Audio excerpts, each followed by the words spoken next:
Assalamualaikum warahmatullahi wabarakatuh. Halo Ananda semuanya. Sekarang kita akan bahas materi geografi mengenai keragaman budaya bangsa sebagai identitas nasional berdasarkan keunikan dan sebarannya. Yang pertama, pengertian kebudayaan. Untuk definisi kebudayaan sendiri, kata budaya itu dia berasal dari bahasa Sanskerta, yaitu budaya. Kata budaya ini merupakan bentuk jamak dari budi yang berarti budi atau akal. Dengan ini dapat dijelaskan atau dipahami bahwa kebudayaan ini sebagai hal-hal yang berkaitan dengan budi dan akal seperti pikiran atau cipta, rasa dan kehendak atau karsa. Ketiga hal ini merupakan potensi budaya. Ketiga unsur ini secara implisit dapat kita temukan dalam definisi tentang kebudayaan yang disampaikan oleh beberapa pendapat para ahli.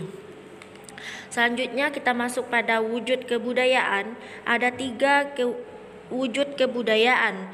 Ketiga wujud itu tidak dapat terpisahkan satu sama lain. Yang pertama ada gagasan, yang kedua tindakan, dan hasil karya manusia. Gagasan sebagai wujud kebudayaan ideal bersifat abstrak, tidak dapat diraba atau disentuh. Bentuknya antara lain berupa kumpulan ide atau gagasan, nilai, norma, dan peraturan. Wujud kebudayaan ini berada di dalam pemikiran masyarakat yang ditaati. Contohnya seperti adat istiadat. Nah, selanjutnya untuk unsur-unsur kebudayaan, wujud kebudayaan ditemukan dalam unsur-unsur universal kebudayaan. Unsur-unsur universal kebudayaan adalah unsur-unsur kebudayaan yang dapat ditemukan di semua kebudayaan bangsa-bangsa di dunia. Jadi ada 7 unsur kebudayaan yang bersifat universal. Yang pertama ada bahasa, yang kedua sistem pengetahuan, yang ketiga sistem organisasi kemasyarakatan, yang keempat sistem peralatan hidup dan teknologi, yang kelima sistem mata pencarian hidup dan sistem ekonomi, yang keenam sistem religi, dan yang terakhir ada kesenian. Selanjutnya kita masuk pada pengaruh faktor geografis terhadap keragaman budaya di Indonesia. Gagasan bahwa faktor geografis ini memiliki pengaruh terhadap masyarakat dan budaya secara luas diterima dalam ilmu sosial. Adanya atau tidak adanya air, gunung, padang pasir, hutan, dan sungai mempengaruhi cara hidup orang. Demikian juga halnya dengan zona iklim, tempat masyarakat atau peradaban tertentu untuk berkembang.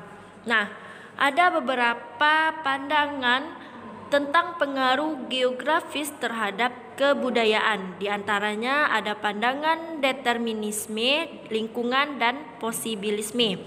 Untuk determinisme lingkungan merupakan teori mengenai interaksi antara budaya dan lingkungan sejak zaman Yunani klasik. Nah, di mana pada determinisme lingkungan ini ada beberapa masalah dalam konsepnya.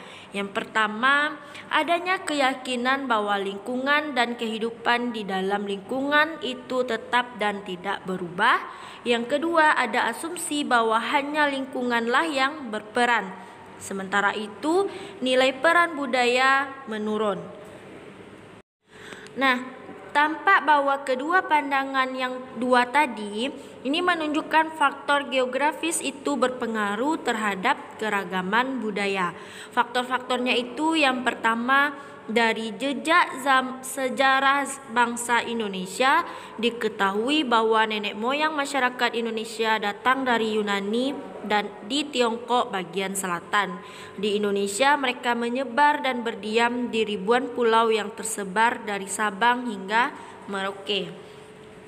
Lalu yang kedua, Indonesia ini terletak pada posisi silang antara Samudra Hindia dan Samudra Pasifik serta benua Asia dan benua Australia.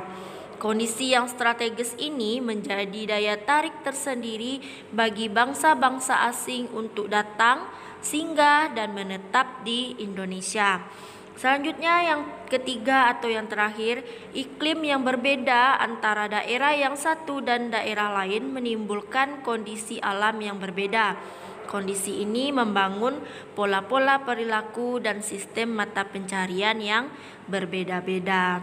Oke, anak-anak semuanya, materi ini kita cukupkan sampai di sini. Teacher ucapkan terima kasih. Assalamualaikum warahmatullahi wabarakatuh.